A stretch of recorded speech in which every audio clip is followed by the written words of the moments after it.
Hello, everyone, and many thanks for joining this stream on my YouTube and Rumble channels. Today is 19th of August. Now it's 11 o'clock in the morning, Moscow time. And as always, I have prepared quite a number of news on some major developments that Russian media and public is paying attention to. And hopefully, you will find this episode informative and useful. And if so, dear friends, please like the video, share if you can, and leave some commentary afterwards in the comment section. That might help to reach wider audience. Also, after the news segment, I will join community chat for a little while, and will try to be informative in my answers. If there will be any question or the comment directed to me, please use capital letters in your question. That will make it a bit easier to spot your question or the commentary. And also, dear friends, you can use a super chat feature on Rumble to make sure that I'm not going to miss your either question or comment. That's been said, dear friends, let's start with the news segment. And of course, everybody is talking about a meeting that took place yesterday in the White House between US President Donald Trump, head of Western-backed terrorist regime in Kiev, Zelensky, and also a number of European leaders, primarily leaders of the so-called coalition of the willing countries. Well, it was interesting to observe developments in Washington. First, U.S. President had a face-to-face meeting with Zelensky. He greeted him, and surprisingly for some, Zelensky this time wore there some sort of a jacket or something. He did look like a clown anyways, right? But unlike previous arrival of Zelensky in Washington, in White House, when there was a brawl basically between him and Trump, J.D. Vance, who was called by Zelensky a bitch, by the way, at that point. Well, yesterday, this visit of Zelensky went quite smoothly, or relatively smoothly, one might say, although expression on the face of Zelensky was quite telling. If you have seen the videos, by the way, you know what am I talking about. So Trump greeted Zelensky, and during their conversation in Oval Office, with the press, Trump on a few occasions highlighted that he continues to stand on a relatively new position that he prefers, or the U.S. prefers, to see long-lasting peace achieved, and no longer focused on a temporary ceasefire of 30 or whatever days that globalist control regimes in Europe were demanding because of their desperation of their proxy regime that needed a break, right? Nevertheless, let me give you this report from RIA Novosti that US President assessed a meeting with Zelensky and European leaders. After meeting with Zelensky, Trump had a meeting also with these representatives of the coalition of the willing. Also, there was a head of NATO there, Mark Rutte, and European Commissioner President Ursula von der Leyen. But anyways, let's go through this news. For a starter, US President Donald Trump called their talks with Vladimir Zelensky and European leaders in the White House very fruitful and announced preparations for a meeting between Russian leader Vladimir Putin and their head of the Kiev regime. I can give you a quote, by the way, from his statement. I had a very productive meeting. During the meeting, we discussed security guarantees for Ukraine that will be provided by various European countries in coordination with the United States of America. And this is an important point, obviously. Globalists were quite focused, or globalist representatives were quite focused on security guarantees. They wanted the US to provide directly security guarantees, and even though statements were made by Trump and their other high-ranking officials that U.S. will be involved in some ways in providing these guarantees, none of them said that US takes on itself this security guarantee. They are focused more on European states to be engaged in this regard, with some assistance from US. Who knows what this assistance gonna be, or what either Trump or Rubio or anyone else in US leadership means by helping Europeans with that.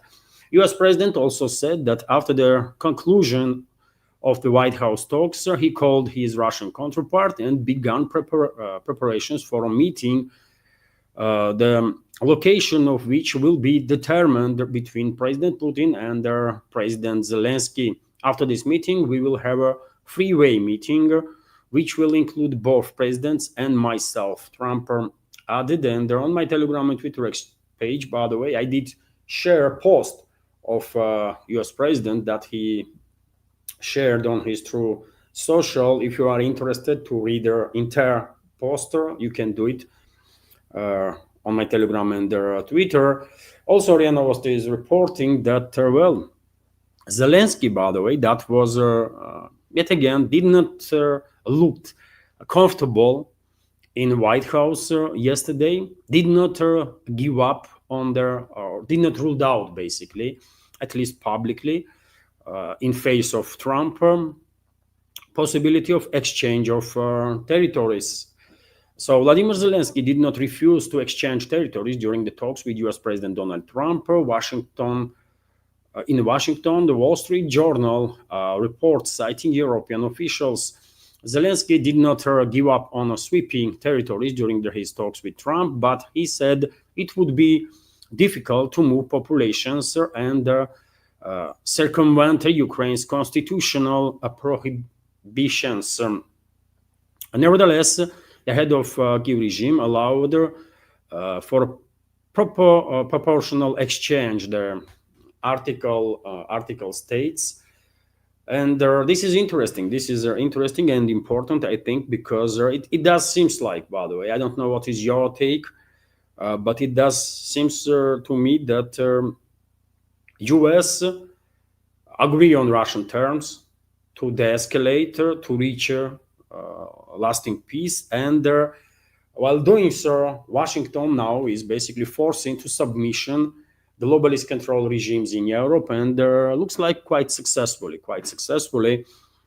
And this statement of Zelensky that, well, this exchange of territories might happen after a few days, when he refused to even discuss this topic. This is a quite indicator that my understanding of the situation is correct, and Washington is actually forcing globalist control regimes in Europe, that is UK, France, Germany, Italy, and others, first of all, is correct. Also, dear friends, during the meeting with the European so-called leaders, Trump gave an opportunity to make a speech to every single one of them, and German Chancellor Merz, unlike others, once again spoke about temporary ceasefire, kind of demanded that first temporary ceasefire should be reached, although Trump, right into face of Merz and everyone else there around the table, said at least a couple of times that temporary ceasefire is not necessary. Negotiations may continue while there is battles are going on, and he says this on numerous occasions. By the way, he says this while talking to Zelensky in Oval Office. He says this during this meeting with the European so-called leaders, and once again, with the exception of Merz, no one really says much about it, which is quite a telling, and once again confirms, in my opinion, my reading of the big picture, that Washington is actually successfully, at least for now, forcing globalist puppets from European regimes to submission and to accept the terms of Russian Federation. This is Russian Federation's terms, by the way. Trump might now try to paint the picture that this is his position. That's what he was thinking always. But we all understand and we all know that Russian position on the in regards to roadmap towards the sustainable peace did not really change even a bit for since the beginning of special military operation, let's say, right? And Russian President Vladimir Putin himself in July, that was, I believe, July 14th, 2024, himself highlighted key points in Russian vision of this roadmap towards the peace, in which, by the way, there was not a single word about some temporary ceasefires and that kind of stuff, right? Seems like Putin was successful, very successful, in Alaska during their Anchorage summit in Alaska a couple of days ago to explain in as much as possible to Trump and his team where Russia's stance are and why these Russian terms or Russian stance have to be accepted. And Washington, excuse me, agreed on that and now uses its leverage over the globalist control regimes in Europe to enforce these Russian terms on them, right? And at this point, it does not really matter what Merz has to say about ceasefire, these temporary solutions, or anybody else from European so-called leaders. Also, dear friends, as I already mentioned on the topic of ceasefire, Trump was very clear on several occasions during that meeting with the European leaders, and also during the face-to-face meeting with Zelensky, and also while they were talking to their press in Oval Office. I believe I have a short video on that. Let me check, and I can give you.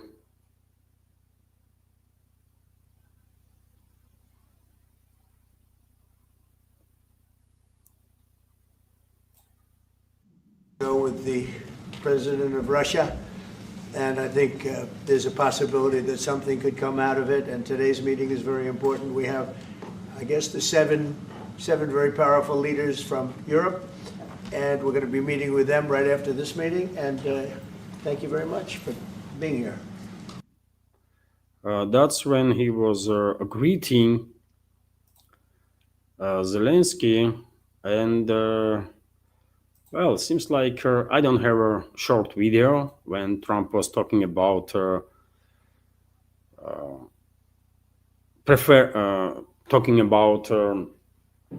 achieving a lasting peace instead of ceasefire. But nevertheless, let's continue with some more news. This technical stuff, by the way, sometimes gets to my nerves when you're preparing programs. This is job for several people, man. But anyways, let's continue. Macron, by the way, after the meeting and during the meeting, also with Trump and their other representatives of the collective West, stated that he is for Ukraine to maintain a strong army of hundreds of thousands of troops. And this statement of Macron I see as an attempt of globalists to kind of derail the process towards the lasting peace, because the Russian position is quite clear. Among Russian demands, one of the points are that Turkey regime should not be able to have an army, military, that will threaten in any way, shape, or form its neighbors. And I don't think Russian position in this regard has changed even slightest, right? So all these kind of statements from Macron or Merz or anybody else from European leadership about either army or ceasefire or anything else that contradicts Russian terms is a clearly attempt of these individuals to create a ground for a potential future derailment of the peace process. And also Macron, by the way, after the meeting, went to give an interview to TF1 TV channel, and during that interview, he stated that Geneva can be considered as a possible location for a bilateral meeting between Putin and Zelensky. I don't think if this idea is his personally, or if this idea was discussed behind the closed doors in Washington, in the White House, but obviously Moscow cannot agree on that. Geneva is obviously a city of a hostile country to Russia, member of the anti-Russian coalition, and with the exception of maybe a few countries in this world, I don't think any other considers Switzerland to be actually neutral, and most importantly, Russia does not consider Switzerland to be a neutral state no more, right? And the Russian officials, including from Russian foreign ministry, have made statements about it quite a number of times. So I would rule out possibility of bilateral or trilateral meeting between Putin, Zelensky, and Trump, either in Geneva or any other Swiss city, or anywhere basically in Europe. It's not happening, I think. It's just not happening. Also, dear friends, very interesting statement. Maybe one of the most important statements during the summit was made by, surprisingly maybe for some, but by French President Stubb, who basically remembered 1944 and way that Finland get out from the war with the Soviet Union. And I remind you, dear friends, that Finland was an ally of Nazi Germany, and Finnish troops participated in war crimes and crimes against humanity during that period of engagement against Soviet Union. Finnish forces were participating in the blockade of Leningrad, by the way, as a result of which hundreds of thousands of civilians died due to starvation and hellish, absolutely hellish conditions that was in the city as a result of blockade by Nazi Germany, Finnish troops, and you might be surprised, but troops from many other European countries were also participating in this crime. Even from Spain, by the way, I believe Division or two were involved in this war crime. But yet again, to go back to a statement of Stubb, this is very important because in 1944, by the way, Finland get out of the war with the USSR, turned on the Nazi Germany, basically, right? And what is also important, Finland give up certain territories. Finland give up certain territories, and then for basically 8 decades, were maintaining its neutrality, at least formal neutrality, right? And just a couple of years ago, officially joined the anti-Russian coalition while becoming member of the NATO. Let me give you a statement of Stu, by the way. I definitely have this video, short clip. Media might wonder, why is the president of Finland here? I think the reason is probably that we might come from a small country, but we have a long border with Russia, over 800 miles. And we, of course, have our own historical experience with Russia from World War II, the Winter War and the War of Continuation. And if I look at the silver lining of where we stand right now, we found a solution in 1944, and I'm sure that we'll be able to find a solution in 2025 to end Russia's war of aggression and find and get a lasting and just peace. The situation is very difficult, but that's why we're here. Thank you, Alex, very much. So, unfortunately, very few, if any, Western media outlets actually understood what Stubb was talking about. I was monitoring YouTube channels of Western MSM, and even though Stubb was invited on a number of channels, I did not see he was asked about what he meant by 1944 when he was talking about 1944, which is truly unfortunate because I think our Western public deserves the explanation. And yet again, dear friends, I can tell you, and I believe many other channels in alternative media will also focus on this topic. Stop basically announced potential way for final resolution of this crisis, right? Which is that, this Western backer terrorist regime of Zelensky will give up, will agree basically on secession of certain territories and on other conditions of Russia, as Finland did in 1944, right? And while doing so, Finnish side is saying that they managed to maintain statehood, and I think that's the principle that our Finnish president was basically proposing, that Ukraine might maintain statehood uh, uh, while giving up certain territories. So that's exactly maybe their case, right?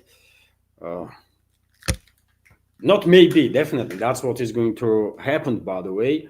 If Kiev regime and its Western allies would agree on Russian terms right now. Otherwise, if this conflict continues, if globalists continue this proxy war against Russia, terms for the Kiev regime going to be much different and much more harsh in a couple of months' time or a year's time from now.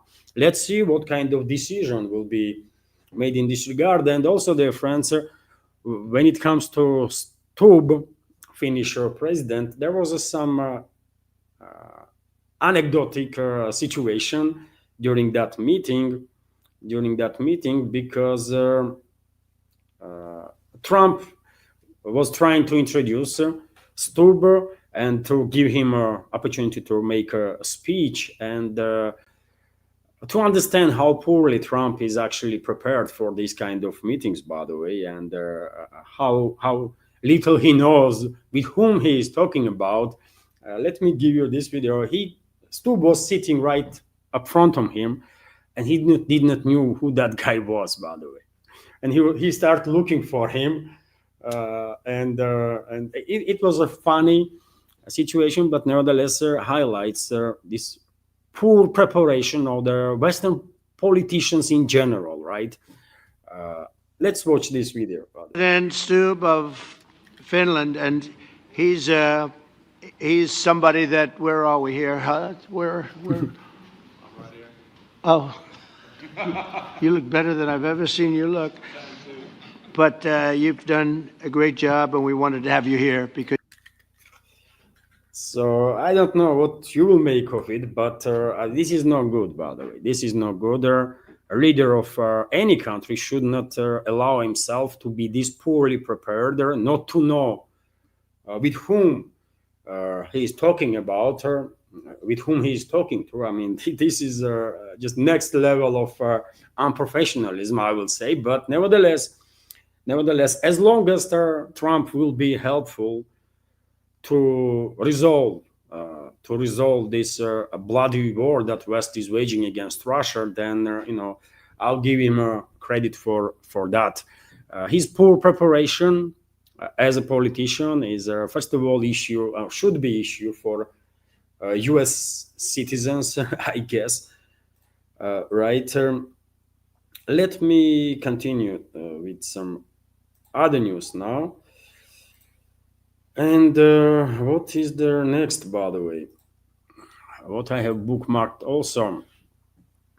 Well, Trump stated, by the way, that prospects of resolving the Ukrainian crisis will become more clear in a week or two. And he might have a point there, because obviously there have to be additional negotiations with the Russian side, between Washington and Moscow. And also we should wait and see how globalist control regimes in Europe going to behave in upcoming days and weeks. They might agree with Trump in Washington yesterday. They might agree that they're going to take Russian terms, but once they go back to their countries, these leaders of European states and organizations, they might come up with very different statements. And already, by the way, already there is indicators that that's exactly what might happen, and they might activate their attempts to derail this peace process.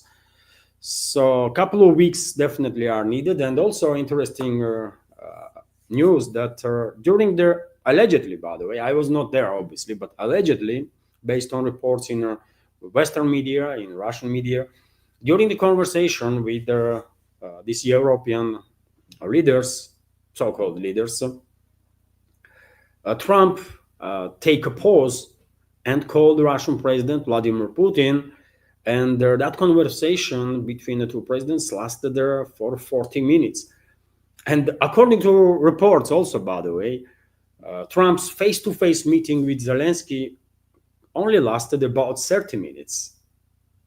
And some photos were published when Trump and Zelensky are standing right next to map of this former Soviet republic, Ukraine, and also a map of Russia with the new territories in it. And based on that picture, one might assume that Trump was on strong terms explaining to Zelensky what is going to happen and how, maybe.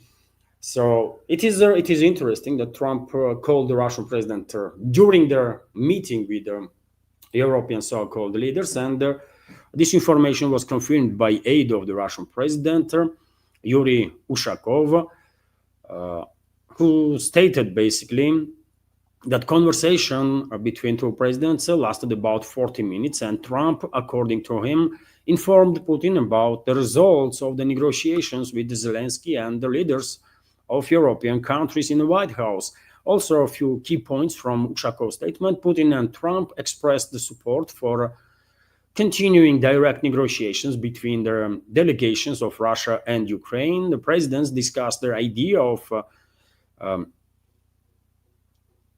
studying the possibility of raising the levels of representatives of Moscow and Kiev in the negotiations. That is a high-level meeting, highest possible level meeting between the Russian president and Zelensky. That's what Ushakov means, I guess. The leaders of the two countries agreed to continue the contacts on Ukraine and other issues. Putin warmly thanked Trump for his hospitality during the meeting in Alaska, and well done to Trump, by the way. I mean, I was critical of him on numerous occasions, right?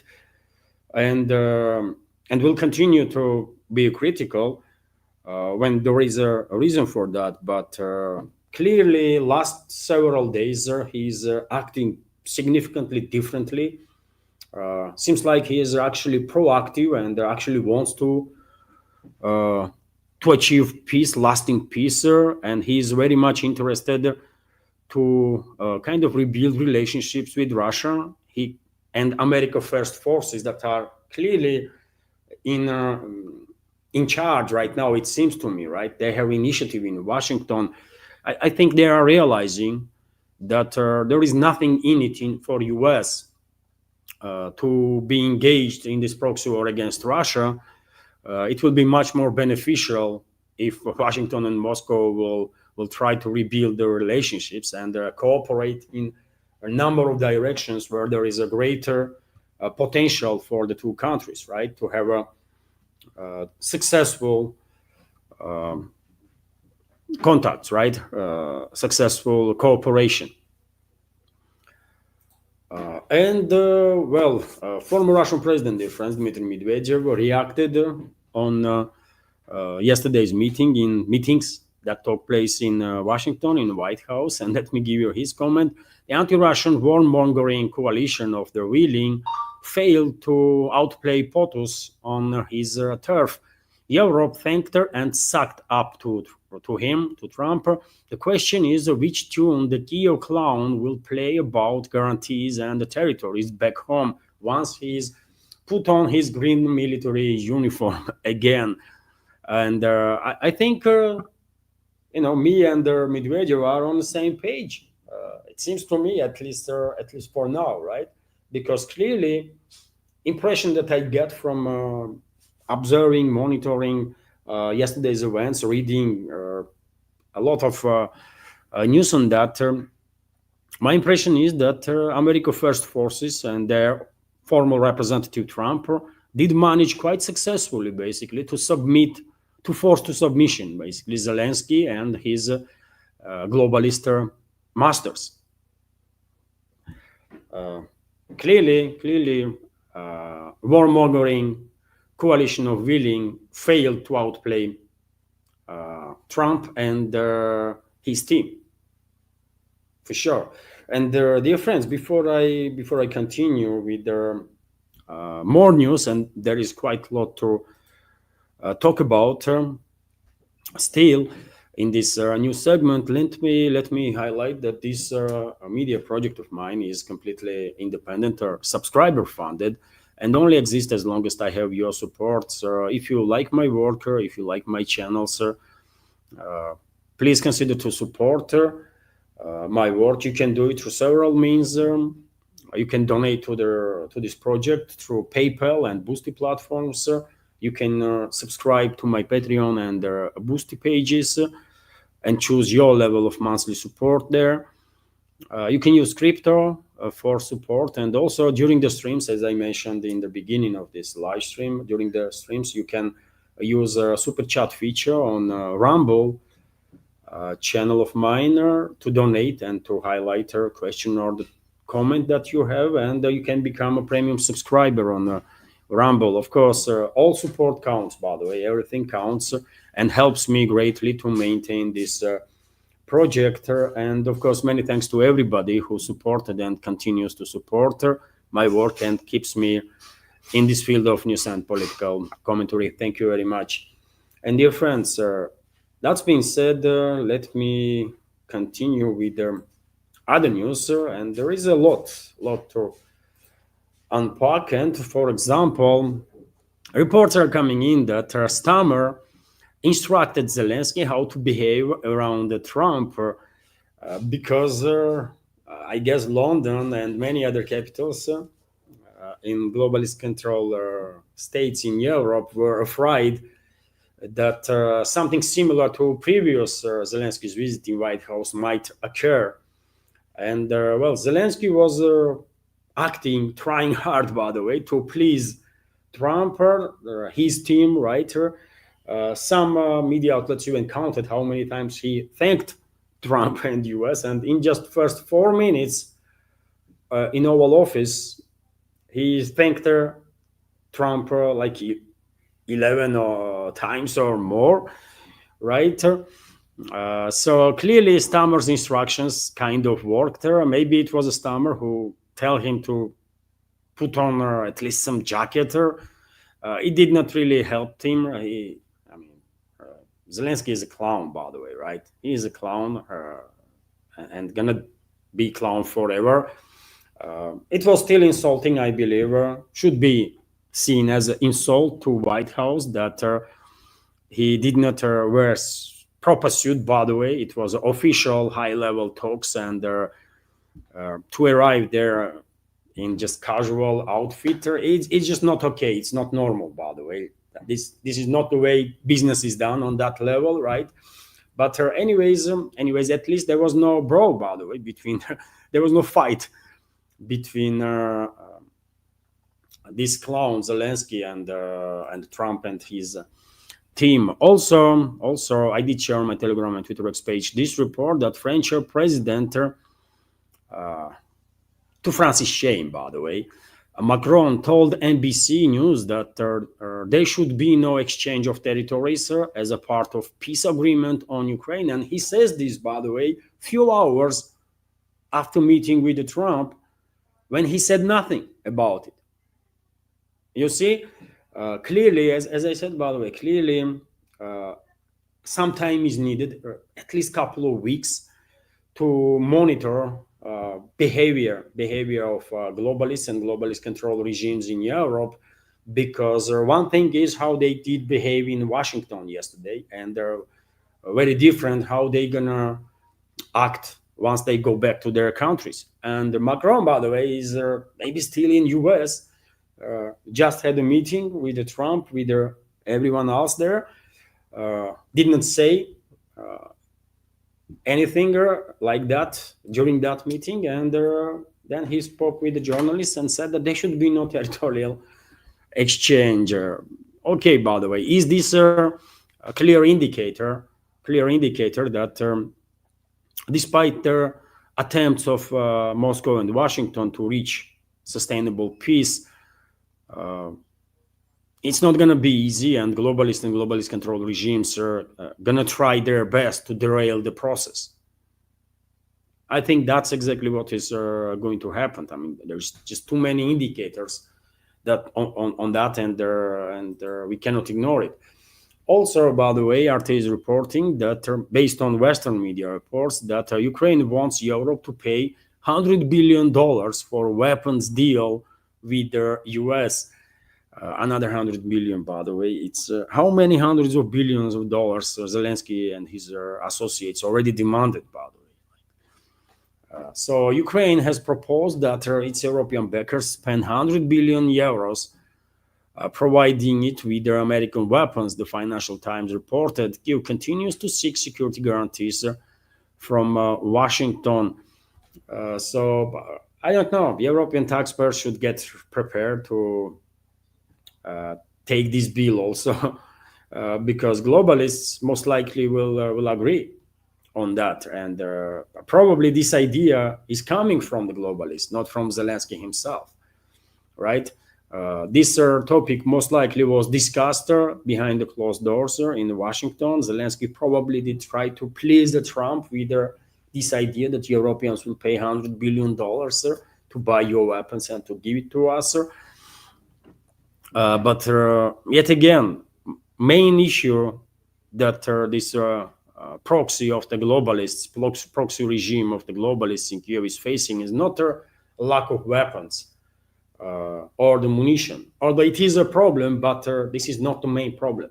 Main issue that this Western-backed terrorist regime of Zelensky is facing is a lack of manpower, unwillingness of people that are living on Kyiv-controlled territory to fight and die for this terrorist regime of Zelensky and its Western masters and geopolitical agenda of the globalists.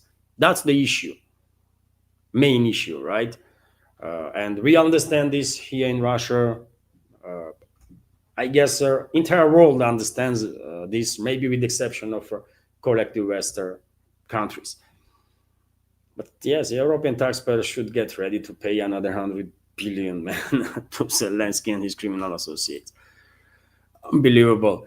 TASS news agency is also reporting that a representative of US in NATO made a statement that it's Europe that would have to pay for guarantees, security guarantees for Ukraine.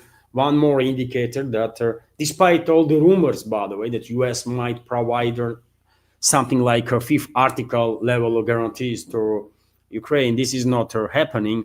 And even then, by the way, no one really understands what this something like a fifth article guarantee even means, right? No one really understands that. It's just a talks, by the way. It's just a talks. I don't think US leadership will fail into this trap of globalists and actually sign up with their regime some bilateral agreement on bilateral mutual protection. That would be just too risky for US, right? Because a Kyiv regime is controlled by globalists, and globalists are not about peace. All they wanted, by the way, is a temporary break for their proxies, to rearm them, reorganize, and then to start again, right? And while knowing this, how can Washington agree on security guarantees for a Kyiv regime?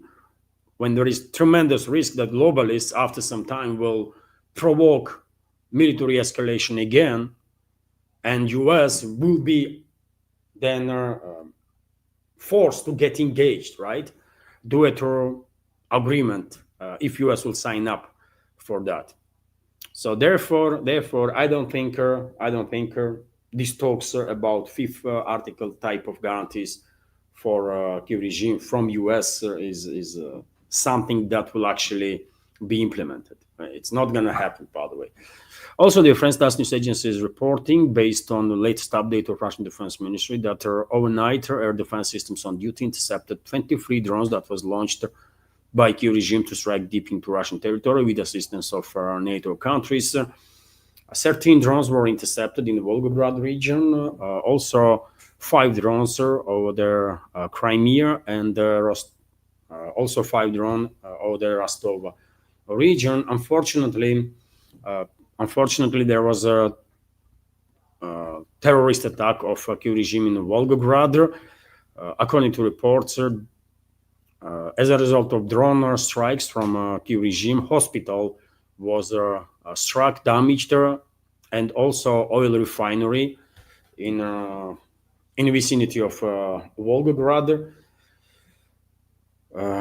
I can give you some details on that. So, drone debris fell on a hospital and the territory of an oil refinery in Volgograd, causing fires. The regional administration's Telegram channel reported, citing Governor Andrei Bacharov, as their administration clarified, air defense forces are repelling a massive drone attack on the Volgograd region.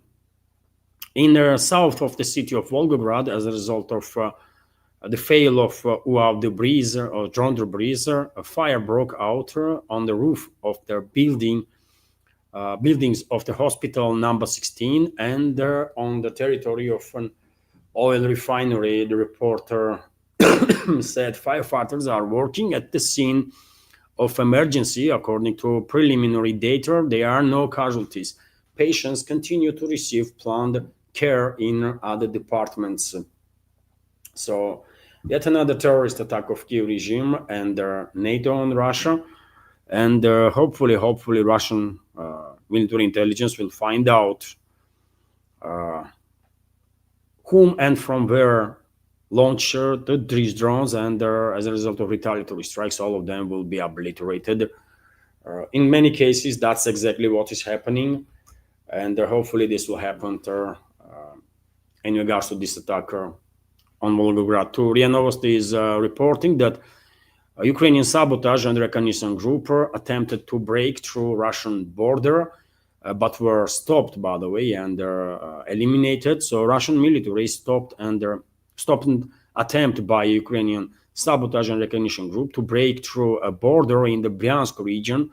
Security forces told RIA Novosti an attempt by a group of Ukrainian armed forces militants to cross the Russian border was thwarted in the Bryansk region as a result of their shooting, gunfight basically. 5 enemy personnel was killed and 2 were taken prisoner, the agency source stated. And remember, dear friends, you remember I was saying that there is a risk that Kyiv regime and its NATO backers might try to orchestrate yet another assault on one of the Russian regions that are bordering with Ukraine, including potentially in the Bryansk region.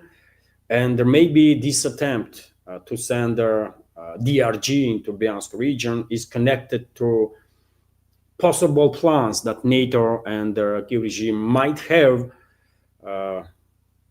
on this matter. Maybe they are planning to conduct something on a similar level or the scale that they did in 2024 in Kursk salient area. Russian troops clearly seems to me that are ready, monitoring the border area, and are ready to repel any potential attack. And good to know that DRG of Kyiv regime was unsuccessful in this attempt to break into Russian territory. Entire group was basically neutralized. Also, Tass News Agency is reporting that Russian drone operators destroyed from a west group of forces destroyed two Leopard tanks in a Kharkov region, Leopard tanks that was provided by NATO to Kiev regime. And I wanted to share this information because I was a bit surprised to hear that there is still Leopard tanks in hands of Kiev regime. So many of them were already destroyed, right? And TASS News Agency also provided a video, by the way, of destruction of these tanks. I wonder how many Leopard tanks Kiev regime still has left. Not gonna be too many, man. Not gonna be too many. Russian troops were very successful eliminating Western military equipment, main battle tanks, infantry fighting vehicles, armored personnel carriers, and so on. So, also, dear friends, report that Iranian President Pezeshkian arrived in Armenia on a 2-day visit. He arrived in Armenia yesterday, and he will stay there today too. And obviously, main topic of discussion between the sides, besides the general bilateral relationships, will be topic of Zangezur corridor that Azerbaijan seeks to have in place. Zangezur corridor, by the way, connects mainland Azerbaijan with Nakhichevan region that is isolated from mainland Azerbaijan and has no land bridge. On one side, it's Armenia, on the other, it's Iran and also Turkey. And if you remember, just a couple of weeks ago, there was a meeting between leadership of Armenia and Azerbaijan and Trump in US, in White House, and sides agree on de-escalation. Basically, they sign up for declaration, by the way, that not really means much, right? But according to reports in different sources, US is interested to establish control over the Zangezur corridor, basically. And this way, I guess Washington is trying to avoid to deter basically Azerbaijan and Turkey from taking this Zangezur corridor by force.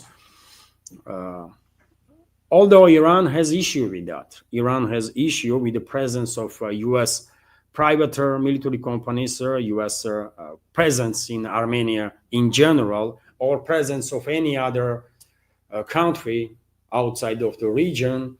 And for sure, during this meeting between Pezeshkian and Pashinyan, leaders of Iran and Armenia, this topic of Zangezur corridor are going to be discussed, and stands of Armenia in regards to Iran, because Iran was a good ally, good neighbor for Armenia during difficult times, right? And it is quite understandable that Tehran is upset that Yerevan is now changing its policies, right? And is engaged in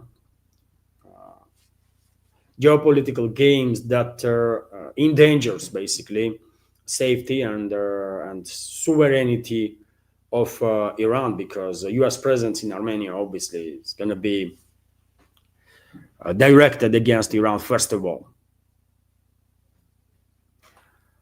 Let's see if today we will learn some more about this visit. Also, dear friends, cargo ship has exploded near the American port of Baltimore, Maryland. It was reportedly sailing under the flag of Liberia and carrying coal. The explosion occurred near the site of the Francis Scott Key Bridge collapse that occurred last year. The cause of the explosion has not yet been announced, and well, it was a massive explosion, by the way. I can give you a short video on that. So this is the moment of explosion on the vessel. When I see this explosion, I mean, a big explosion, though. When I see this explosion, by the way, first thing that come to my mind was maybe this vessel was mined by Kiev regime's so-called secret services. Maybe this vessel, sometime in the near past, in last couple of weeks or months, entered one of the Russian ports and was noticed by Kiev regime's forces, and they tracked this vessel and they're somehow mined her. There was several other occasions, by the way, when vessels exploded mysteriously in Mediterranean and elsewhere, vessels that previously were entering Russian waters, right? Russian ports. And that was my first reaction. Of course, I cannot claim that this explosion is connected with the terrorist activity of Kiev regime. It could be some emergency that happened on a vessel, or maybe some gases concentrated from the coal on extreme levels and then detonated there. Anything is possible, right? But that was my first honest reaction that maybe this vessel was in Russian waters, and the Kiev regime tracked this vessel then and mined. Although of course I cannot argue that this is exactly their case. Few more news, dear friends, for this news segment. So, Indian Foreign Minister will arrive, dear friends, today in Russia, and will have official, meetings with Russian leadership. His visit will last until 21st of August. And of course, main focus will be further deepening of the strategical ties between Moscow and New Delhi. And I think, by the way, if we will see further progress in relationships between Moscow and Washington, I think Moscow will definitely raise the question of U.S. tariffs on India, absolutely unfair tariffs on India, and probably this topic already was discussed between the delegations of Russia and US, and soon we might see a change in the tune of Washington in regards to New Delhi. Let's hope so, at least, because it is absolutely unfair what US is doing in regards to India. By the way, it's just it's extremely hostile policy that was implemented, and a policy that truly makes no sense whatsoever, right? US might think that they will force some companies due to high tariffs on India to move their manufacturing plants towards to US, but damage that will be done to relationships between Washington and New Delhi going to be on such a scale that will outmatch whatever benefits Washington expects from these high tariffs. So hopefully relationships between Washington and New Delhi will improve. But for now, we don't really have much indicators to be optimistic on that, because we have this report, for example, from RT, that US calls off for latest trade talks with India.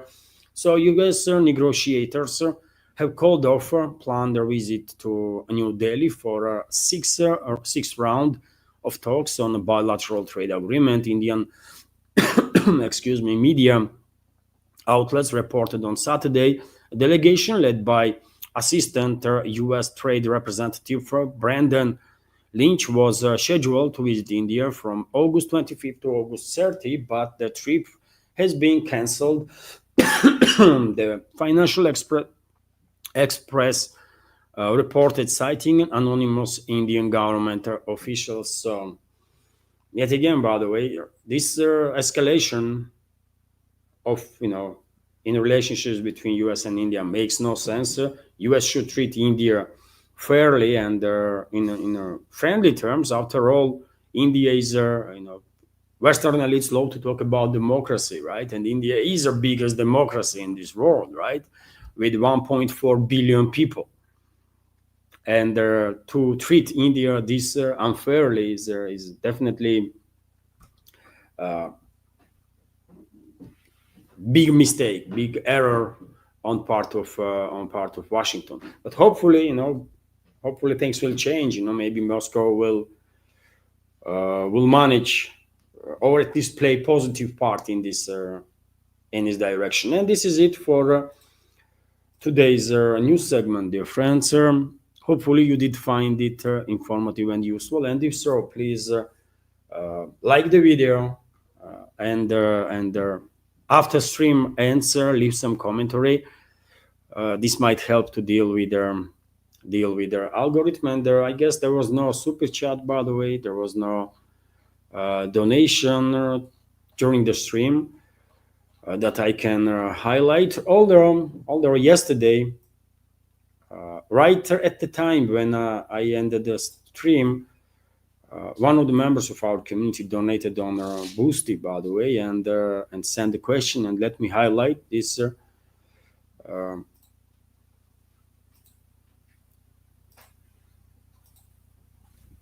This question.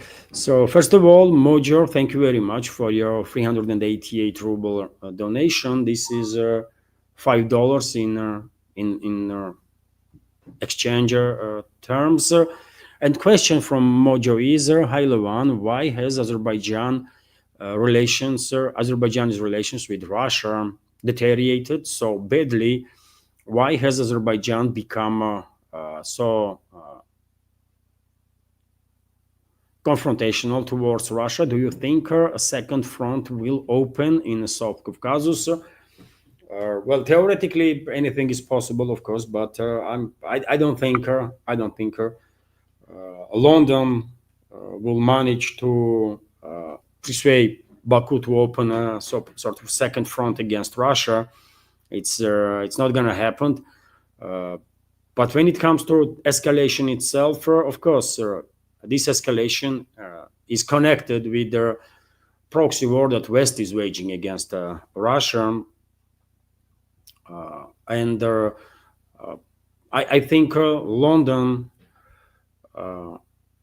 globalists, by the way, and their main driving force among globalists, which is a British aristocracy, British so-called elites, I think they began fearing that after a successful attempt to provoke a regional war in the Middle East, to shut down navigation in the Persian Gulf and cut off China from Middle Eastern energy sources, after failed attempt to decapitate completely Iran, to fast track this process of provoking full-scale war. And of course, globalists were allied with Israel in this regard, right? After that failure, I think globalists become very much nervous, right? And positions of London among the globalist forces began weakening, and to strengthen its presence, its positions in Southern Caucasus, in the Middle East, London decided to force basically Baku, capital of Azerbaijan, to escalate with Russia. London used for this purpose. It's not just direct influence that it has, but also I believe London used its proxy Turkey, which is a British proxy, by the way, for very, very long time. This goes back to centuries, right? These specific relationships between UK and the Turkey. So they use their assets basically to escalate between Baku and Moscow, kind of isolate Azerbaijan from Russia, and at the same time minimize potential threats from France. And from France, because among globalists, by the way, if any group is opposing with the strength domination of the London is a Paris. It's French elites, by the way, right? And we know France has very difficult relationships with Azerbaijan. There was open blames towards Azerbaijan that it was involved in disturbances in overseas French territories, right? And I believe a recent phone call between Macron and the Russian president was not really about Ukraine, but mainly about Azerbaijan and the plans that France might have to take down Aliyev's regime, by the way, right? And I believe Macron was seeking green light from Moscow to do so, and probably he did receive green light. My guess, by the way, my guess. That's how I see the situation. By the way, it's an internal conflict among the globalists, and also weakening of the positions of the globalists in Southern Caucasus region, in Middle East in general. That is forced basically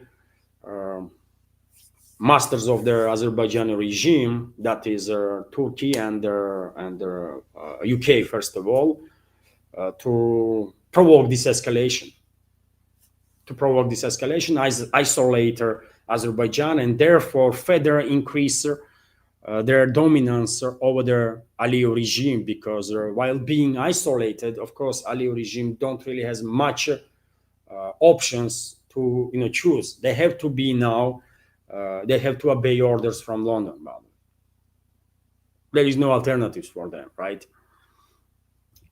If Azerbaijan was still in good relationships with Russia, they will have alternatives. But now they don't have it, right? So that's what is happening. And when it comes to second front, well, even though British influence is huge in Azerbaijan, over the Azerbaijani leadership there. After all, British Petroleum is their main partner of SOCAR, Azerbaijani energy company that is working on Azerbaijani oil and gas. And this republic, former Soviet republic, is rich, by the way, with these resources, right? So after all, yes, British Petroleum is heavily presented in Azerbaijan. And when you say British Petroleum, you say MI6, right? You say British interests, British aristocracy, and their assets that they control, right? I said many times before, dear friends, that I don't believe even for a second that British aristocracy is out of game, and the royal family and all these institutions are,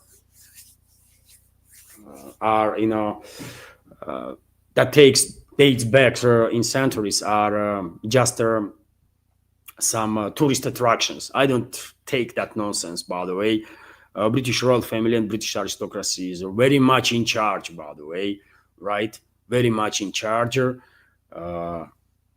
the UK, very much in charge of British state institutions, very much in charge of city of London, right? Still main, by the way, financial center in this world, right? So I mean, they are forced, by the way, they are forced still to be reckoned with, right? But nevertheless, I don't think they will manage to force Baku to actually provoke the military confrontation with Russia. That would be suicidal for them, right? And I don't think Aliyev is suicidal. Anything, but definitely not suicidal, right? This is my answer, dear friend. Thank you very much, Mojo, once again for your $5 donation yesterday. And my apologies that I only spotted your donation on Boosty when I ended the stream. It happened literally simultaneously. Okay, dear friends, and I believe there was a super chat, right? There was a super chat, by the way, right now, a minute ago. And let me highlight, dear friends, this super chat on Rumble.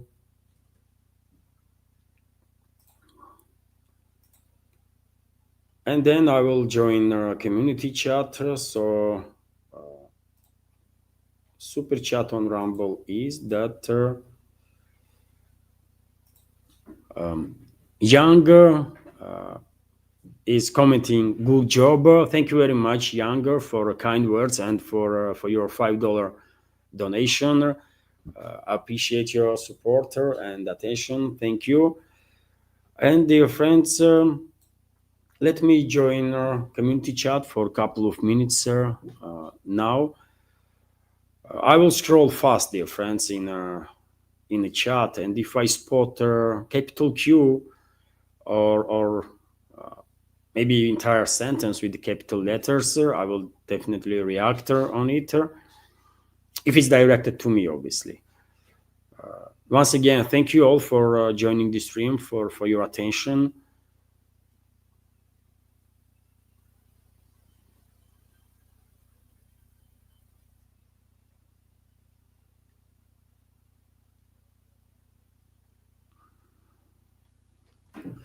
During the stream, dear friends, it is difficult to go in detail through every single commenter. After stream, it's obviously easy. You just take your time. But during the stream, if I go read all the comments, of course, it will make this stream like 5 hours long. So that's why I'm scrolling faster and trying to find either capital Q or capital letter.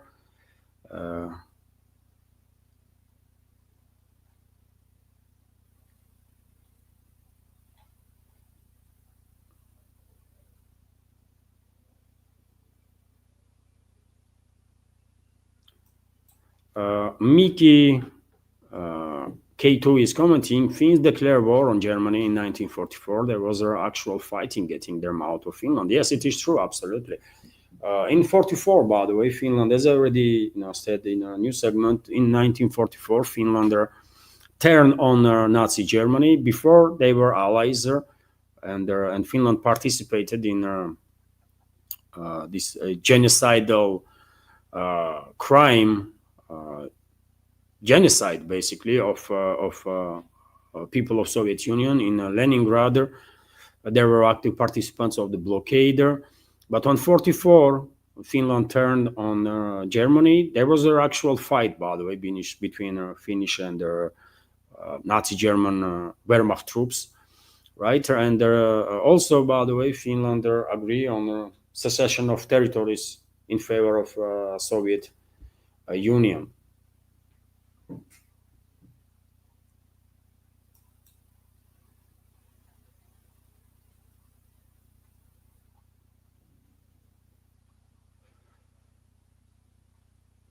And then for how many? 8 decades may remain neutral, but things change just a few years ago, isn't it, when Finland officially joined the anti-Russian coalition.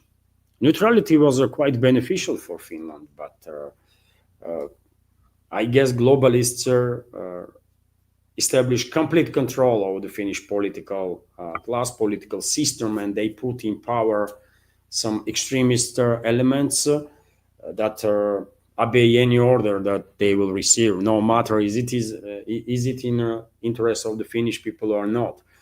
And rest is history, basically. Finland is in decline, big time, right? And if nothing will change dramatically, I don't think there is a good outcome for Finland, really.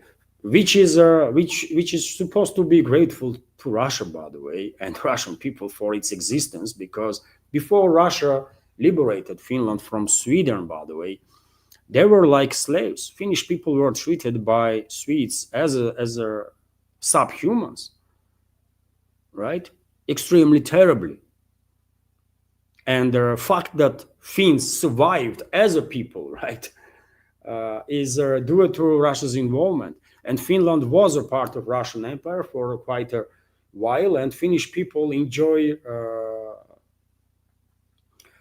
great respect during those times, right? And the Finnish elites were part of Russian elites, right? And they lived very different life compared to times when Finland was under control of Sweden. Unfortunately, many people do forget lessons of history, and it's never good stuff for nobody. Nidish Kumar is asking, Levan, do you think any deal must be signed after negotiations at UN with the approval of Security Council and General Assembly? Otherwise, they will not keep it and lie again. Well, they will lie again anyways, with or without UN's participation. Minsk One and Minsk Two was a prime example, isn't it? That no matter who is in support of agreement and who is not, Western so-called elite is gonna try to fool us. That's what they do, by the way. Western world lost understanding of diplomacy. They no longer know how to do diplomacy, actual diplomacy. They use it as a tool of deception, right? Only reason why I believe little bit, why I'm cautiously optimistic that Washington might actually follow through possible agreements that could be or maybe already been reached between Moscow with Moscow, is that truly in this proxy war against Russia that West is waging, there is literally nothing for the US. Literally nothing. If anyone on geopolitical scale is benefiting from further continuation of this proxy war is China.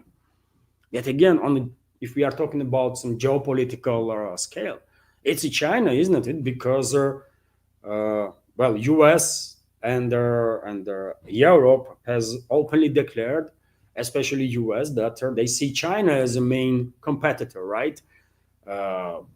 In certain documents, China is even is mentioned as a hostile or enemy, right? And public figures in the West, especially in US, are not shying away to use this words in regards to China as a hostile and enemy, right?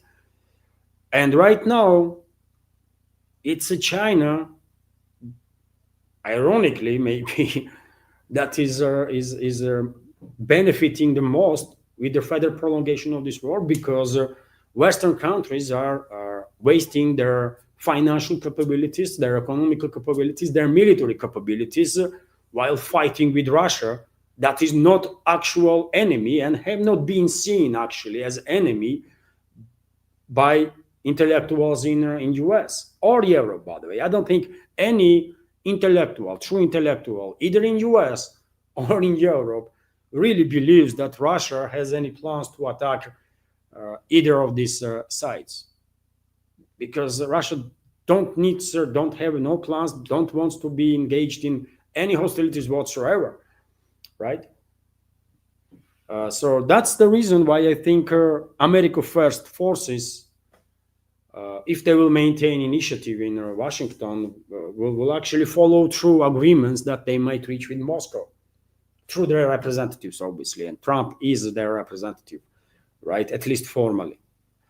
But when it comes to Europe, by the way, when it comes to globalists and globalist control regimes in Europe, they're going to try to derail any agreement that will be reached between Moscow and Washington. They're going to try to derail any possibilities to reach actual lasting peace. That's for sure. No matter on which level agreements are signed, globalists and globalist control regimes will do their best to derail process towards the peace, right? And I'm afraid they might actually be successful in that, and that's why I'm only cautiously optimistic, because skeptic side of me is telling me that well, global is not going to allow no peace, man. They're going to find the ways to prolong this war for as long as they can. And I'm afraid they are in a position to prolong this war at least for another several years. It all depends how many people and for how long can be forcefully mobilized in Q-controlled territory. And I remind you on this that there is like 20 plus million people that are living still there. So you can imagine capabilities of globalists and their proxy regime of Zelensky to mobilize more and more and more and send those people to trenches, and therefore, unfortunately, they are in a position to prolong this war for another at least couple of years, right? And probably that's exactly what is going to happen. No matter what kind of agreements, meanwhile, will be reached between either Washington and Moscow, or Washington, Moscow, and formally Kiev. No, globally is going to derail. They're going to try their best to derail the agreement. And if UN is involved, by the way, France and UK are permanent members of the Security Council, right? And that means even if they will derail the peace process, what's going to happen to them? Are you going to come up with some, I don't know, sanctions against them or what? Nothing going to happen to them, because any decision that they wouldn't like, they will veto in UN, right? But this topic is anyways, will be most likely part of discussions when it comes to actual agreement being signed, because it is also a question who will sign agreement if reached from Kyiv side. Zelensky is not legit, right? Zelensky is not legit, and his sign will mean nothing. So there have to be ways find during the negotiation process to make sure that whomever will sign their papers from or agreement, let's say, from Kyiv regime side, will have legitimacy. It might be general after all. I mean, or head of parliament there or someone. Zelensky himself, he's just empty space, really.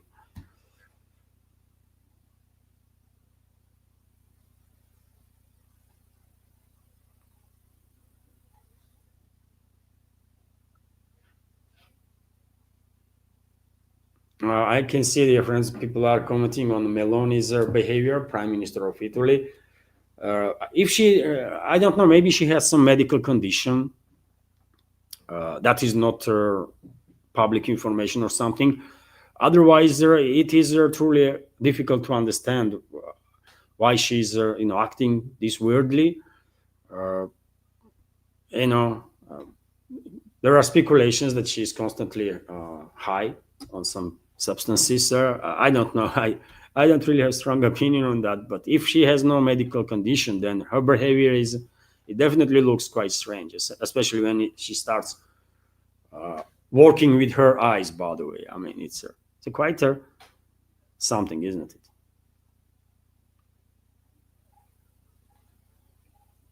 I mean, all of them are freaking drug addicts, man. All those are so-called the leaders of the Euro. Remember that picture, by the way, from train when Merz, Macron, and Stammer were around the table, and there was some dodgy stuff going on there, or it looked like dodgy one.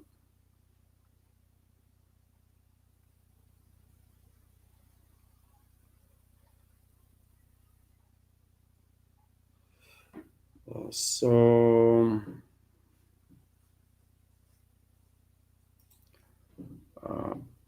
Gracie Kroll is commenting or asking, is Russia considering joining the G7 nations? No, Gracie. There was a discussion on the matter in Russian media, public sphere, some time ago, when Trump on few occasions mentioned that Russia should not be excluded from G8. It was G8 at one point, isn't it? And then become G7. And it was G7 first, then G8, then again G7. And due to Trump's statements, of course, here, expert community, media, public in general was not talking about it. And their overall understanding of the situation is that Russia don't really interested in this format of G7, G8, Russia is more focused on G20. And their argument is that, well, G7 economies are no longer leading economies in this world, right? By PPP index, by the way, Russian economy is bigger than all other economies in that G7, with the exception of a US. By purchasing power parity index, I believe Russian economy is bigger than any other economies in G7, with the exception of US. And that's why, Russia is more focused on G20, because in G20 you actually have a leading economies of this world: China, India, Russia, others, by the way, right? So therefore, in my opinion, quite understandably, Moscow is not really interested in this G7, G8 format.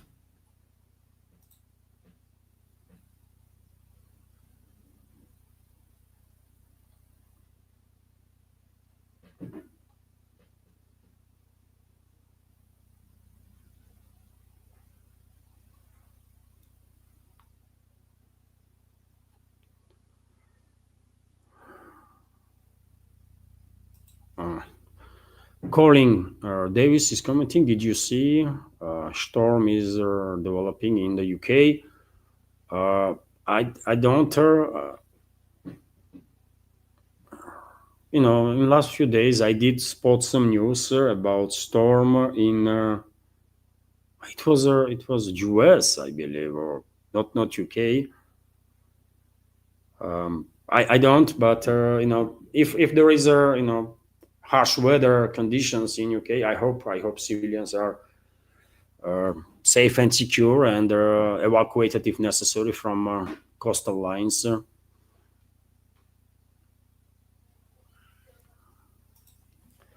Smoky Sally is commenting, Levan, has there been any news about the phone call that Trump was saying he would make to Putin after seeing Z and European leaders? Yes, I spoke about it in the beginning of, in the first part of news segment. There was a phone conversation.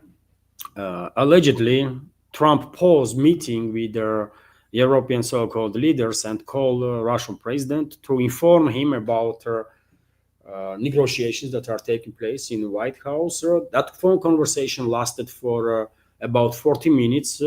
Aide of Russian President Yuri Ushakov confirmed this phone conversation, and he stated that sides did talk about quite a number of issues. For example, Putin and Trump expressed support for continuing direct negotiations between the delegations of Russia and Ukraine. Two sides also discussed the idea of studying the possibility of raising the level of the representatives of the Moscow and Kiev in the negotiations. I think while saying so, Ushakov meant that sides also discuss bilateral or trilateral possible meeting between Trump, Putin, and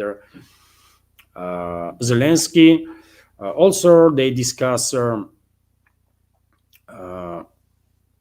They agreed basically to continue contacts on Ukraine and other issues. Putin also thanked U.S. President for a warm welcome in Alaska a couple of days ago. So yes, phone conversation had actually took place, and it is interesting that allegedly Trump made this phone call while pausing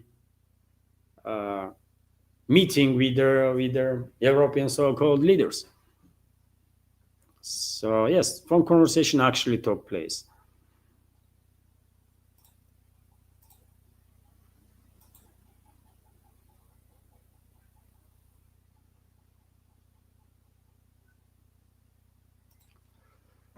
David King is asking, when EU collapses, will West go Nazi again? With collapse of EU or without, but I think it is it seems almost inevitable that nationalist movements will be on the rise in Europe because of the crazy and criminal policies of the European states, basically globalists, that orchestrated, due to their, yet again, criminal policies, in Europe and outside of Europe, in Middle East and elsewhere, they did orchestrate this influx of tens of millions of people from all over the world, right?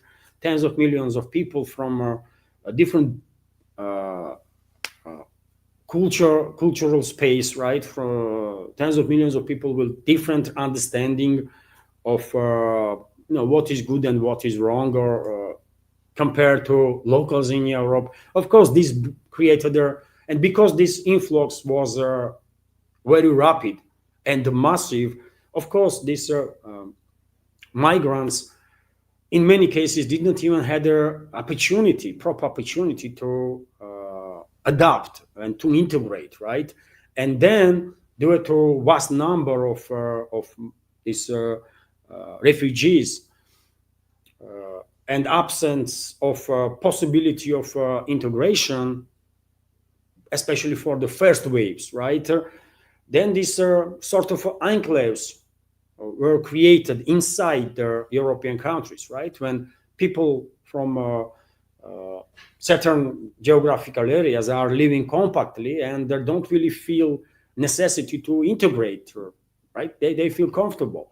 And that, of course, creates tensions between these refugees or migrants and the locals. Well, for now, globalist control regimes are managing to suppress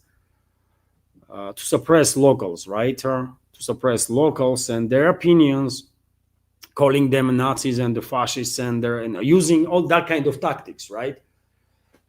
Instead of addressing the issues. But they're not going to be able to suppress people forever, right? And therefore, unfortunately, actual Nazis and ultra-right extremist movements will definitely have an upper hand to recruit more and more people, because at one point people gonna think that this is our only groups that actually talking about the issues that we care about, right? So therefore, I'm afraid it does seem almost inevitable at this point that societies in Europe will go in extreme right in upcoming decades. Not because they want to, but because they will be forced to gradually, and after this process will reach certain point, well, some processes might begun that will devastate Europe, by the way, and it's going to be sort of a civil war, right, all over the continent there. So I would not say that whole of Europe going to go Nazi, but actual Nazis gonna have an upper hand to recruit more and more people.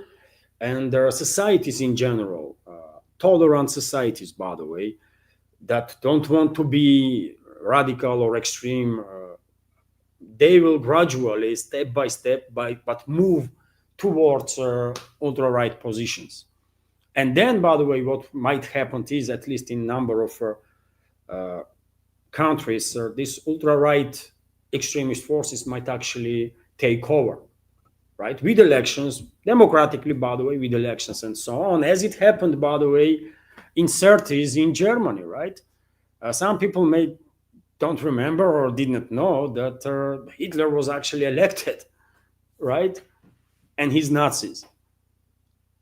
And why this happened? Because, yet again, European elites at the time that defeated Germany in the First World War put German people in such condition, people, by the way, in such a condition that, well, seems to society was feeling, I guess, insulted, and this nation of great thinkers, by the way, we are talking about German people, right? This nation of great philosophers, great thinkers, due to this this corner that they were forced in by European elites, gradually, step by step, moved towards ultra-right extremists, right? As Nazis were, and then rest is history, right?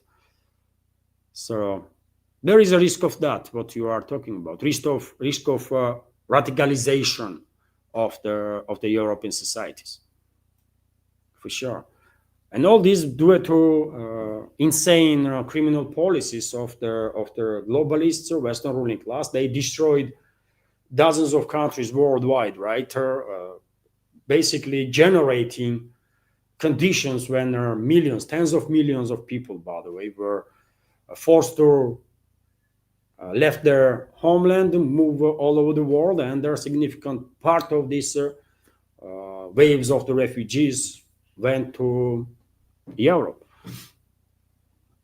And then, of course, due to absence of proper policies to integrate this incoming people, issue raise after issue after issue after issue after issue, and now Europe is facing quite a difficult situation.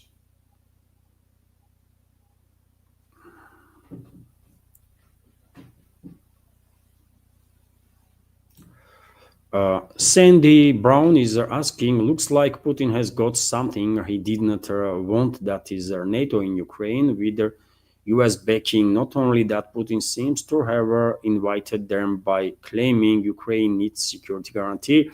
Well, Sandy, that might be one take on the situation, but on the other hand, I don't think Russian president or anybody from Russian delegation actually had agreed on the presence of NATO in Kiev-controlled territory, especially outside of the Western Ukraine. Western Ukraine is a whole different story. I spoke about that many times previously. I don't think there is need to explain, but rest is out of question. I don't think Russia will ever tolerate presence of NATO troops on a right bank of the Dnieper River. It's not happening. So therefore, I'm not really on the same page with you in this regard. Putin did not invite NATO, will not invite NATO, and if NATO countries, if globalist controlled regimes in Europe will dare to send their troops into Kiev-controlled territory, those troops highly likely will go back to their countries in the body bags. That's how it is. That's how it's gonna be. When the Russian side is saying that, well, Moscow has no issue with security guarantees for Ukraine, that means security guarantees for Ukraine that is acceptable for Russia. It's Russia that will provide security guarantees. That's what that means. We don't give a damn about NATO. It's Russia that is agreed that, yet again, if conflict will end now, by the way, after several months, terms going to be different. After a year, terms going to be even more different, right? We are talking about current situation. If Ukraine will maintain statehood on the political map, then of course it will be necessary, if peace agreement is reached, that Moscow and some other capitals are guaranteeing safety of Ukraine, right? But yet again, this does not mean that Russia is inviting NATO. No, it's a wrong understanding. And yet again, if these guarantees are broken, if terms are broken by any side, then Moscow's obligations will disappear immediately, right? As it happened, by the way, in regards to Budapest memorandum, for example. Western propaganda loves to talk about that. Well, there was a Budapest memorandum based on which US and Russia and some other countries were guaranteeing safety of Ukraine, and that's due to this Budapest memorandum, Kiev gets rid of its nukes. You know all this propaganda, isn't it? Which is false, by the way, completely false propaganda, false narrative, right? Because first of all, Ukraine never had no nuclear weapons. It was Soviet nuclear weapons that was based there. And when Soviet Union collapsed, these nuclear weapons become Russian nuclear weapons automatically, because there is only Russia as a legal. Only Russia is a successor, legal successor, and recognized as such by whole world, right? And everything Soviet become everything Russian when it comes to nuclear weapons and many other things, including, by the way, Soviet debt. All the loans that Soviet Union had was paid back by Russia, right? And we are talking about hundreds of billions, by the way, of dollars that Soviet Union owned. But anyways, when it comes to Budapest Memorandum and security of Ukraine, well, it was a collective West, isn't it, that broke this agreement. Because in 2008, by the way, long before bloody coup d'etat that West orchestrated in Kiev in 2014, and long before special military operation began in 2022, it was 2008 when NATO officially, by the way, in its documents, which is written in its documents, invited Ukraine and Georgia to join the NATO, right? And this invitation of Ukraine was means that there was actual demonstration of the position of West, isn't it? That they no longer care about Budapest Memorandum, they no longer care about neutrality of Ukraine. And based on Budapest Memorandum, Ukraine supposed to be neutral, right? So when it comes to security guarantees, first of all, we don't really know what was discussed actually between Putin and Trump, between Russian delegation and US delegations. But yet again, it's a wrong understanding to think that Russia somehow agreed on the presence of NATO troops on Kiev-controlled territory. It's not happening, by the way.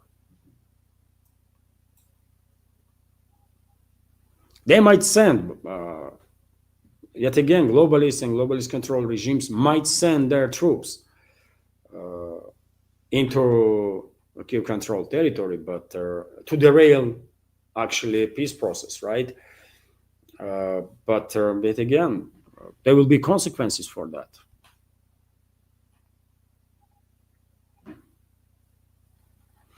And dear friends,